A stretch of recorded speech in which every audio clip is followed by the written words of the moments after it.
Bem-vindos, todos aqueles que de alguma forma até aqui chegaram, dos quais tiveram seus caminhos atravessados por este momento de serenidade e reflexão. Seja qual for o ritmo frenético ou apático que antecedeu a esse nosso momento, ao deixando de lado, possamos reestruturarmos a nossa mente, acalentar nosso coração e refrescar a nossa alma.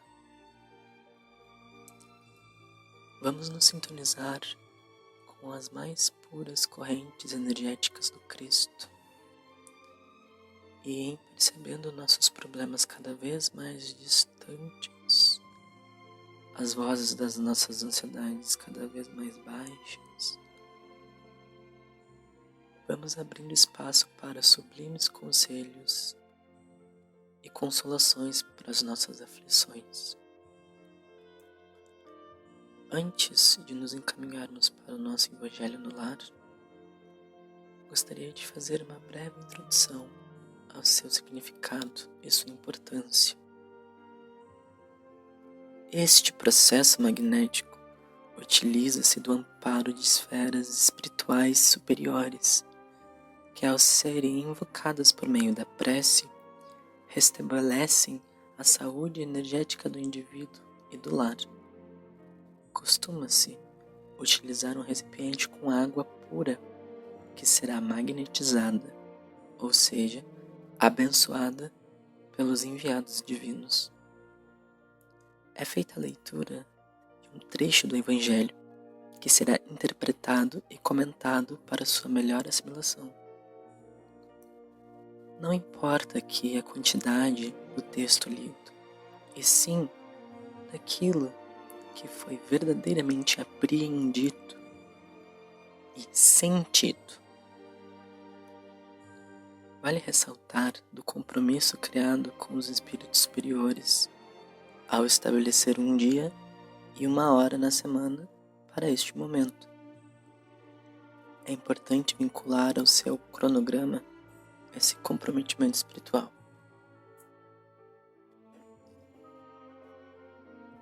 Capítulo 11, Item 8. Lei de amor.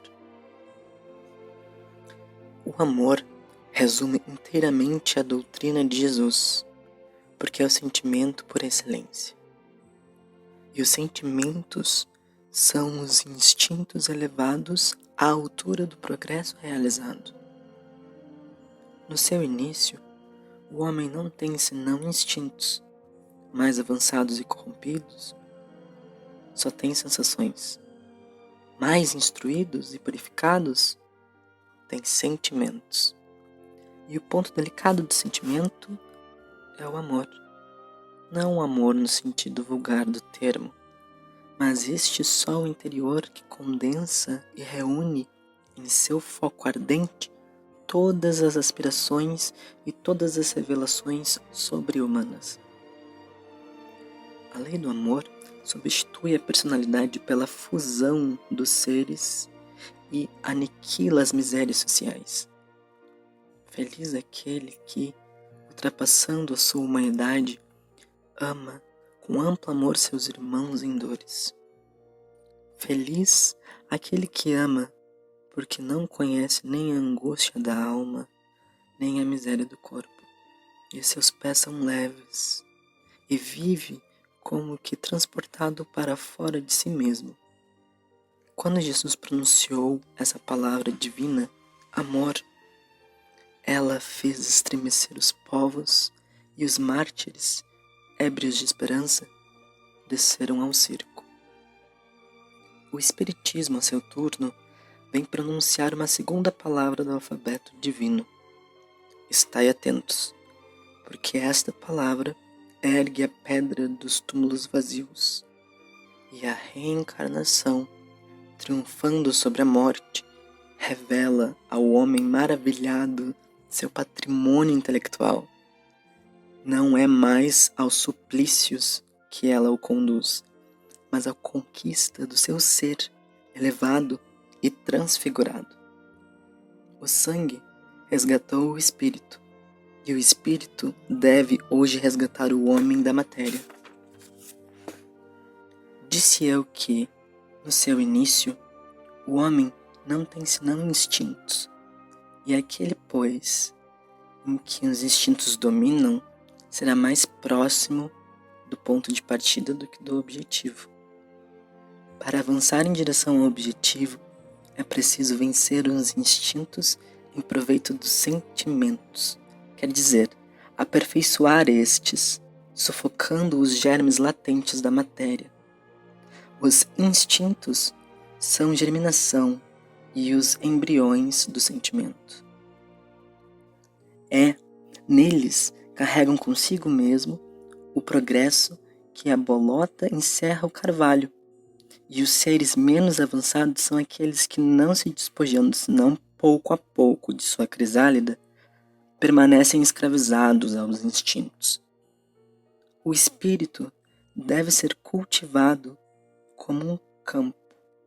Toda riqueza futura depende do labor presente.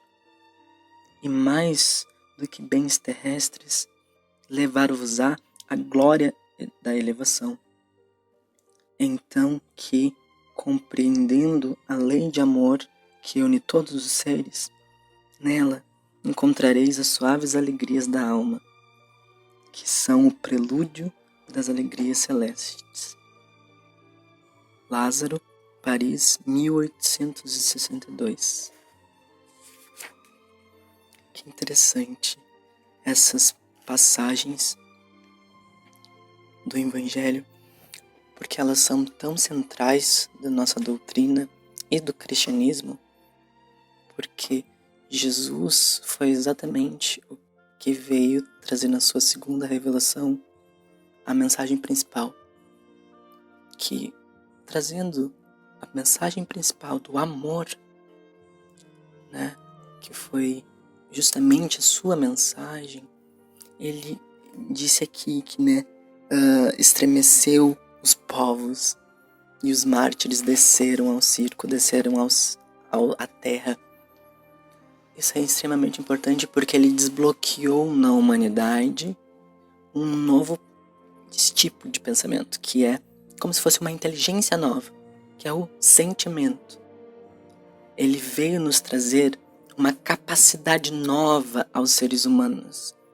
Evolutivamente, pensem em amar de fato, em se pôr para fora de si mesmos.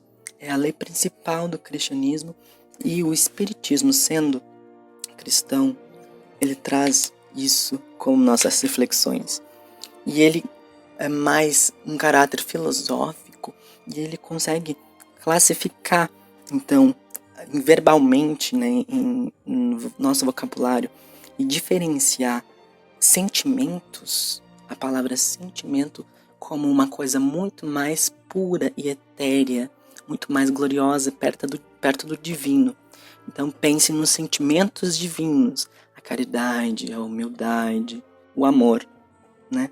E aí ele tem as sensações, que seriam um intermediário, que é o que nós sentimos, nosso sentimento de família, de clã, que os animais também têm, esses sentimentos que são paixões, estar apaixonado, aos sentimentos muito, muito ligados à química do nosso corpo, como luta e fuga, são sensações, né? E os instintos em si, instintos sexuais, instintos de medo, instintos de luta e fuga, biológicos, né? Então, ele elabora uma linha evolutiva. Então, do átomo ao arcanjo, nós, dos instintos mais basais ligados aos animais, nós vamos terminar de aprender com essa linha evolutiva animal e vamos encarnar na linha evolutiva humana de fato. Porque Jesus foi o homem mais humano que pisou na Terra, né? Então pensem, né? Pensem em Chico Xavier. Esses espíritos gloriosos, eles foram extremamente humanos. Jesus, na verdade, já estava muito além. Ele estava numa categoria crística, né? Mas pense nas pessoas mais humanas, como os santos que aqui a gente tem, né? Eles foram os santos, os humanos mais humanos. Então, eu gostaria de encerrar nossa reflexão lembrando a nós, todos fomos muito, muito primitivos em complexidade. Fomos energias básicas do universo. Nós não temos que nos culpar. Deus não nos pune e culpa. Deus, ele nos educa. A dor, ela é um processo de cura para nós. Mesmo a dor no corpo, ela expurga o que na nossa alma habita de ruim e ainda energeticamente. Então, ainda voltando nos santos, eu gostaria de trazer a prece de São Francisco de Assis, que eu acho que é a prece que uma das que eu conheço que mais resumem o amor. Então, eu gostaria que nós acernássemos o nosso coração de novo, fechássemos os nossos olhos, lembremos que todos seremos anjos. Deus nos vê como crianças ainda, muito rebeldes, que vão aprender, que vão sentir e aprender a ter o gosto do progresso, de desenvolver maturidade espiritual, que possamos sentir cada vez mais isto e desenvolver o músculo do bem, que ele é exercitável como qualquer outra habilidade. Senhor, fazei de nós um instrumento da tua paz. Onde haja ódio, consente que semeiamos amor.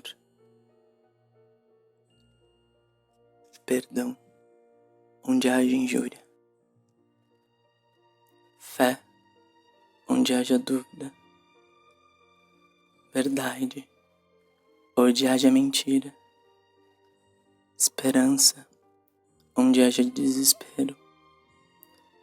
Luz, onde haja treva. União, onde haja discórdia. Alegria, onde haja desespero. Ó Divino Mestre, permite que não procuremos tanto ser consolados quanto consolar, compreendidos quanto compreender, e amados quanto amar, porque é dando que recebemos, perdoando é que somos perdoados, e é morrendo que nascemos para a vida eterna. Que assim seja.